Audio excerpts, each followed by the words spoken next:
Hello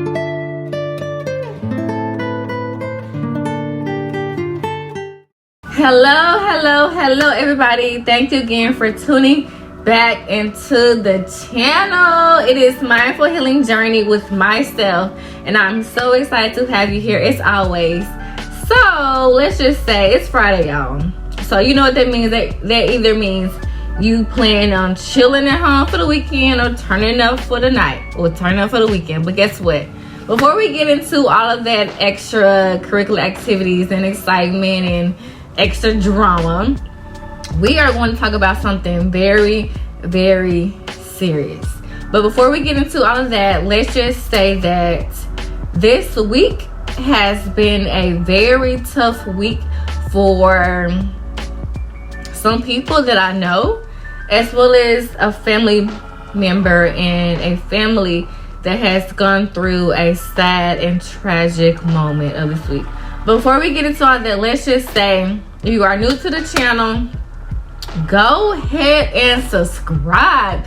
Like, hit that button, left, right, whatever it is, hit it so you can enjoy all of this goodness, all of this realness, all of these stories that I have to share within myself, as well as any other stories out here as well. Go ahead and click the subscribe button.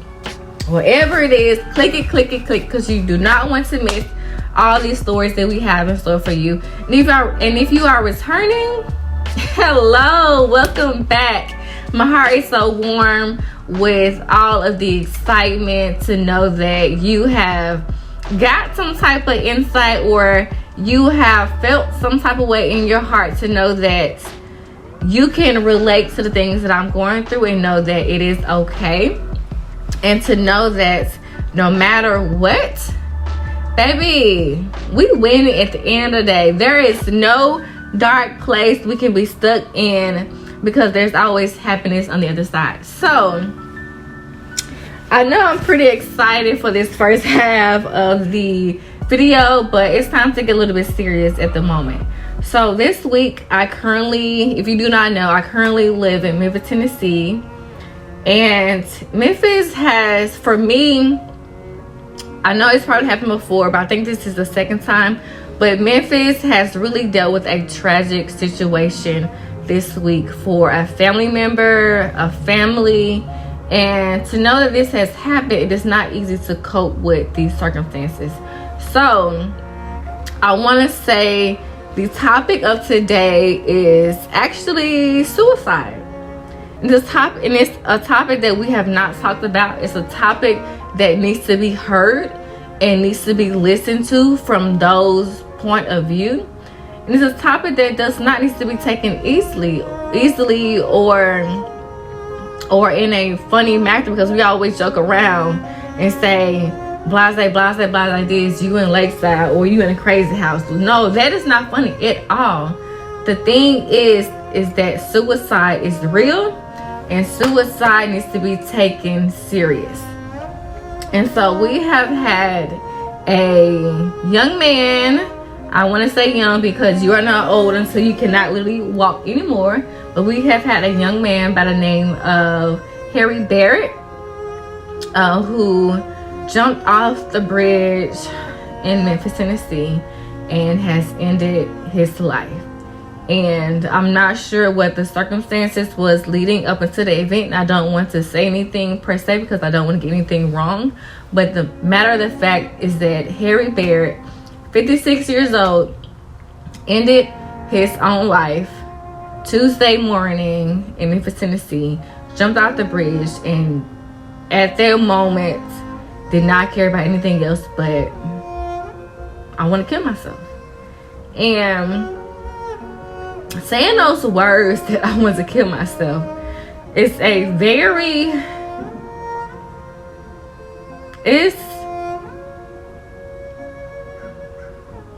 I just don't want to say anything wrong, but it's a detrimental moment and a very dangerous word to say. And leading to the month of April, we have had other cases of beautiful people and people that you would not think in this world would do the same thing. For instance, we have had Cheslie Kryst, 30 years old, a television presenter and a Miss USA, 30 years old. We have also had Miss Zoe Sozo Bethel, 27, from Miami, falling out the window, and she was also Miss Alabama.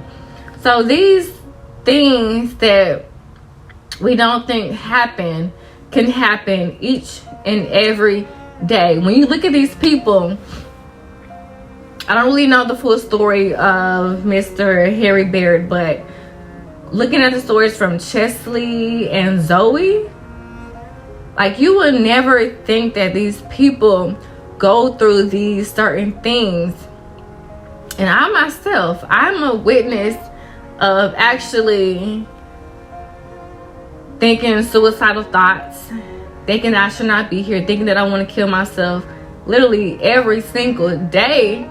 I was not happy growing up in my childhood, growing up in a single parent household, having a mom being the ultimate provider, dad in the picture, but dad was never really there. He showed up when he wanted to show up, or he showed up when I asked him to.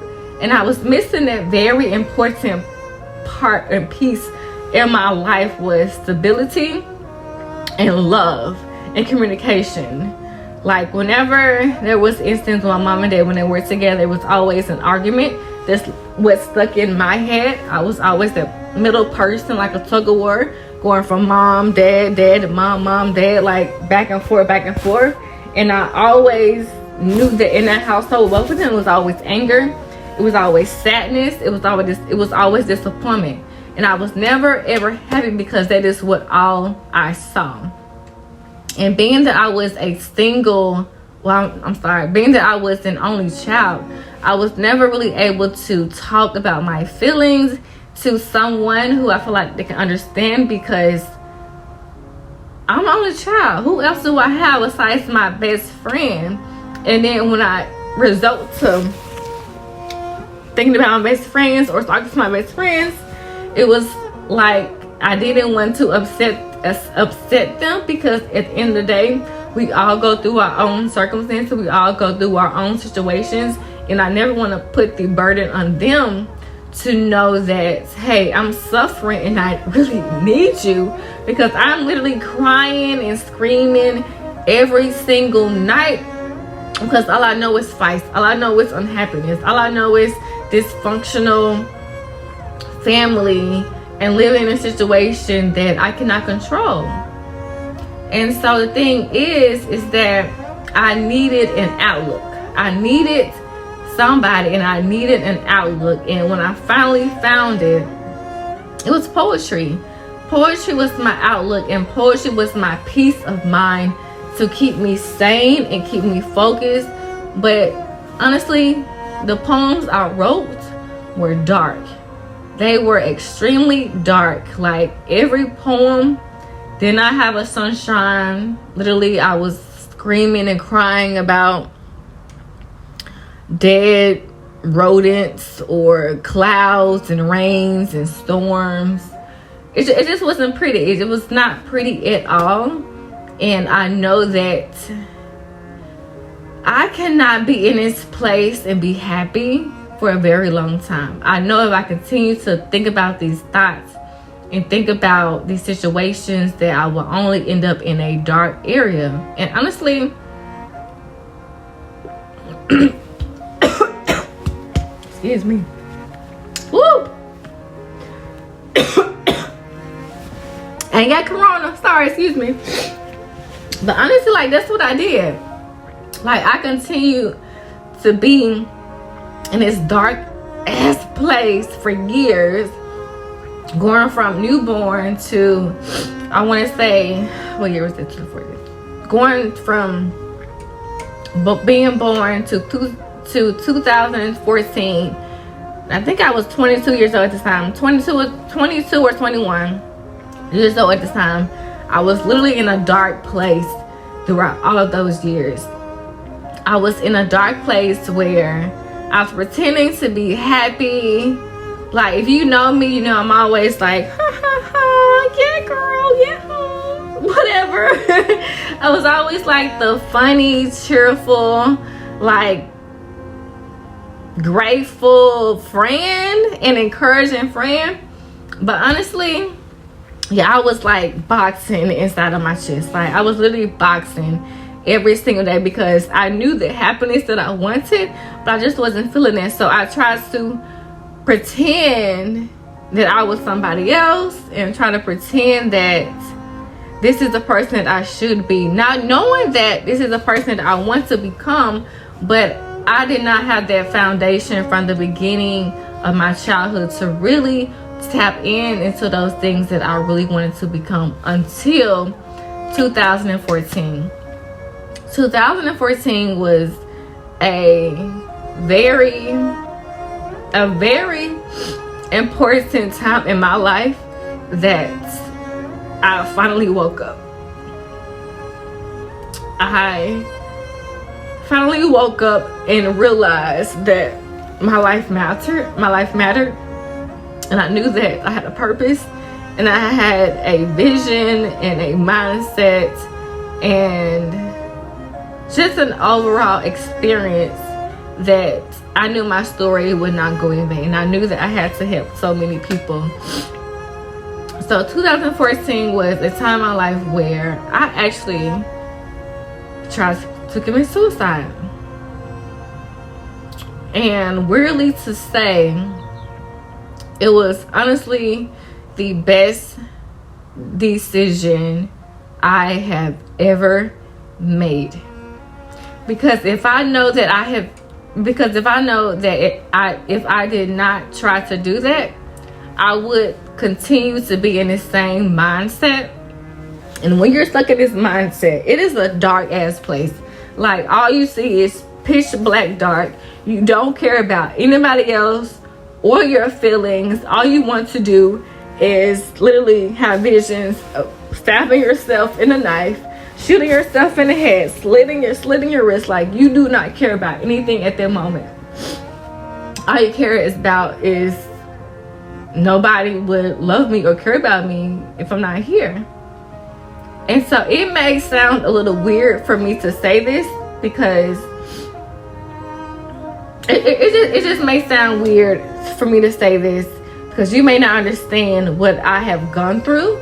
But the things that I have gone through that led to this point was being in a abusive relationship with a significant other, not just verbally but physically. Being raised in a house when all you see is arguments and not happiness. Being in a household where you feel like you are not heard. Whenever you have an opinion about something, whenever you feel your voice about something, it is like smacked in the face, or I should not feel this way. And looking in the mirror, and when you look at yourself, you see ugly. You don't think you are beautiful. Like, being this complexion, I was a little darker growing up. Probably because I was outside, but I did not think that I was beautiful. I thought I was really ugly outside and inside. So what I saw was ugliness. I thought that because I was dark skinned, I was not pretty. I thought light skinned people were beautiful. They were much beautiful than I was. And looking back at it, I wish I would have known how valuable and powerful I was as a kid, because I would not be this same person that I am today, or that I was in 2014. And as was going through a situation where I wish on nobody that this would happen to. One in a situation where you are sexually abused by someone. I was sexually abused by my best friend's brother, and that point of my life literally tore me apart. I knew at that very moment that I just don't care. I do not care. If someone can take something very precious to me and not care about it and not think that I shouldn't care about it, why should I care? If you think it's that valuable to you and you take it away from me, like, why should I care? And so that very moment,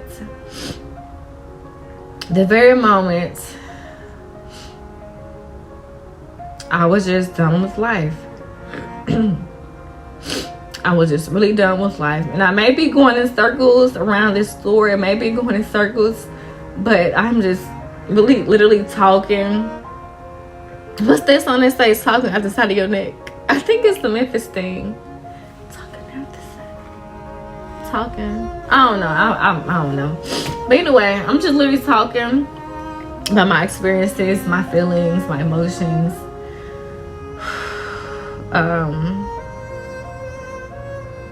Yeah.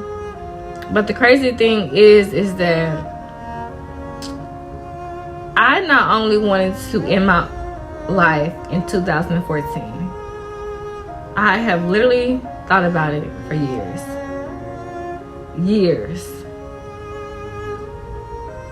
It's so crazy because I wrote my first suicide note in 2000. I'm not sure the year. I just don't want to say the year. I just feel like I'm old. But I wrote my first suicide note when I was in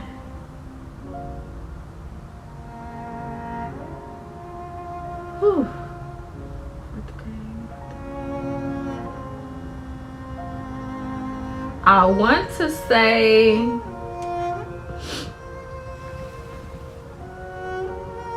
I'm so confused. I want to say because I'm stuck between the year of 3rd grade and 6th grade. I don't know, but I wrote my first my leg.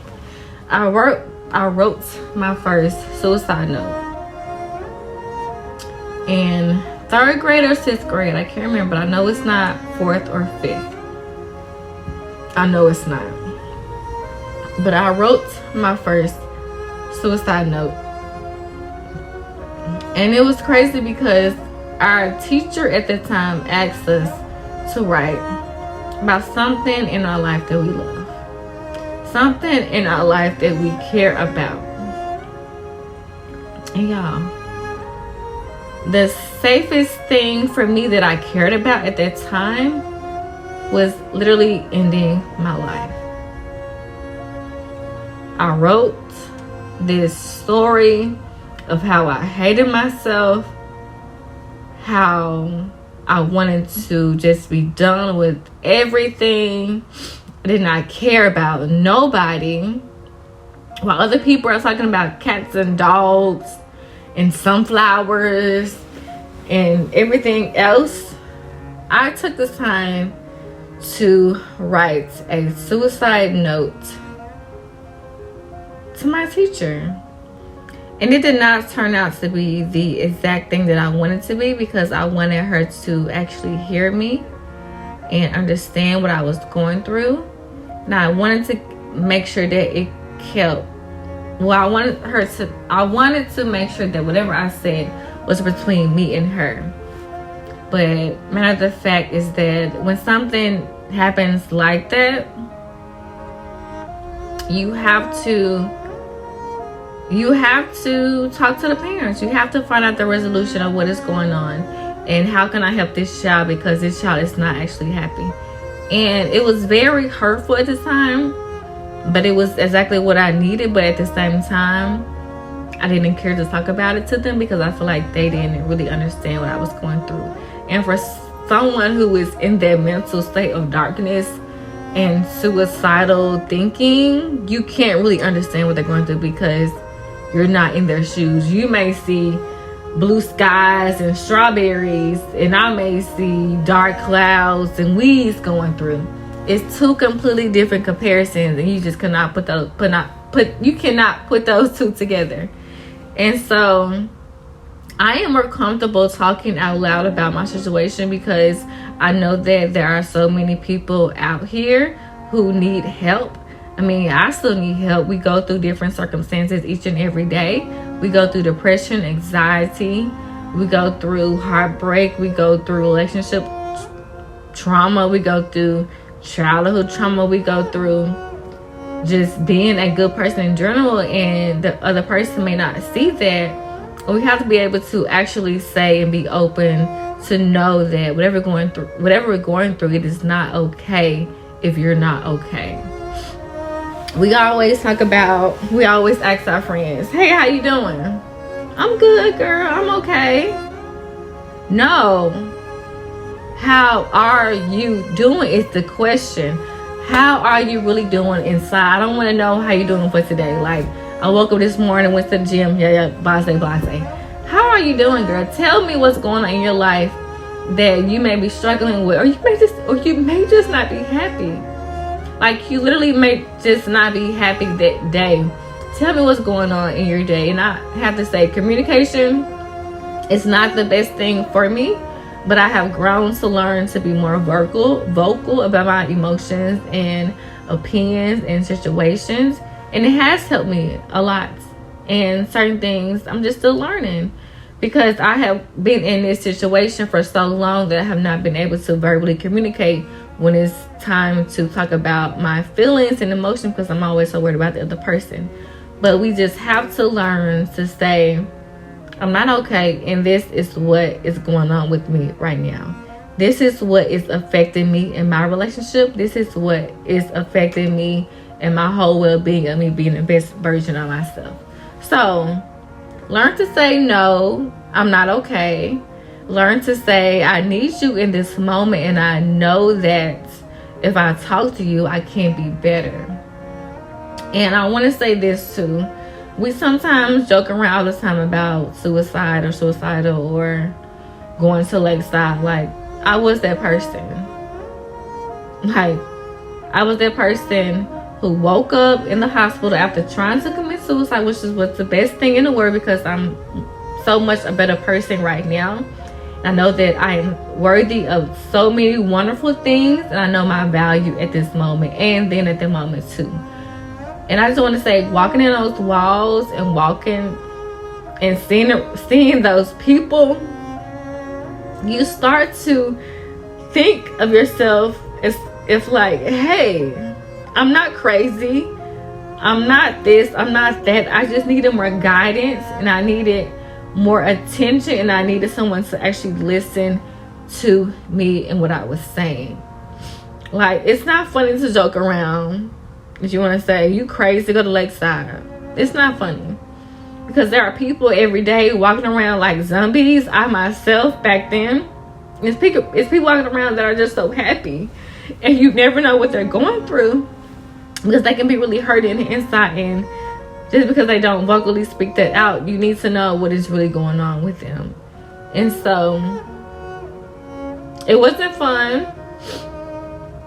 I was in Lakeside for, I want to say 2 weeks or a week, or at least a week and a half. And it was very interesting.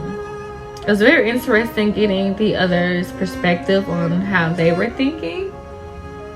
And it just made me think and know that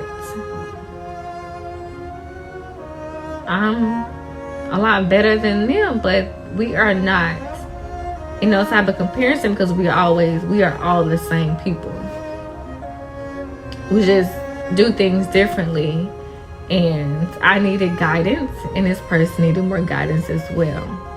And so that whole time being in Lakeside and being in the hospital that night after trying to commit suicide, it definitely opened my eyes up to know and learn that I'm beautiful.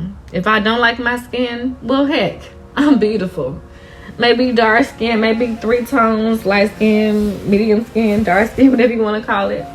I'm beautiful. I may have a big forehead, big nose, but I'm beautiful. I may have dark hair, light hair, short hair, long hair, buck tooth, no teeth. But I'm beautiful. Like, I am beautiful in my own skin. My flaws are beautiful. My presence is beautiful. My being here is beautiful. My acceptance is beautiful. And my loving of myself is beautiful. Whatever I went through is beautiful because it has shaped me into the person that I am today. And honestly, everything that I have become is a transformation into what I was in 2014. That was my wake-up call. That was my purity of becoming a new version of myself. And it's the best decision, the best moment, the best life that I have experienced. To know that I had a second chance to wake up and be me. I had a second chance to wake up and express my feelings, my emotions, and express everything that I care about at that moment and in this moment today. And all I can say is that if you have any emotions, if you are thinking about suicide at this moment, if you have been suicidal in the past, and if you are thinking about committing suicide, please call the suicide hotline. The number be printed down low up top. Please call the suicide hotline because there is a way out. My way out was poetry. It was dark then, it's beautiful now. Please find a way out because there is a beautiful light at the end of the pathway. You won't be in that dark place or that closed circle forever. There is a beautiful path and a beautiful journey for you to embark on and walk through. You have the choice. The choice is yours, and I encourage you to talk with someone to find help and find the resources that can help you, because it has helped me. It has helped me tremendously to know that I'm not alone. I am actually happy. I am actually beautiful. And I look damn good. Okay. But please find a resource where you can go to talk about your emotions, your feelings, and to simply understand that it is okay to not be okay. If you're not feeling okay, talk to someone. Let us know. Let me know. Call me. My number is 901-305-7778. Like, call somebody. Call me. I'm available 9 out of 10 from 9 to 3. Whenever, just call me. I'm available to talk. We can meet up. You're in Memphis, we can link up. If you're not, we can Zoom or FaceTime, whatever you want.